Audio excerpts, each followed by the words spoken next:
Hello everyone, welcome back to this channel. In this video, I will show you the easy and clear steps on how to know formulas and functions in Google Sheet on computer.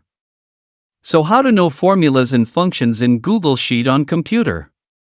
Make sure you keep watching this video until the end. Let's get started right away.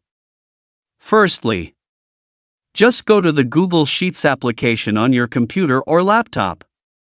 And this is the initial display of the Google Sheets workpage. Just point the cursor to the top of the screen. Here there are several menu options. Tap the Help menu, here a scrolling menu will appear.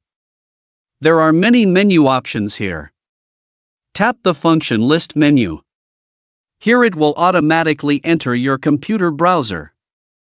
You can see here that there are so many formulas along with explanations of their functions that you can use in Google Sheets. Tap here to search more specifically.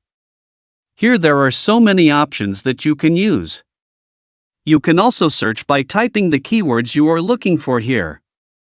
So that's it, tutorial how to know formulas and functions in Google Sheet on computer.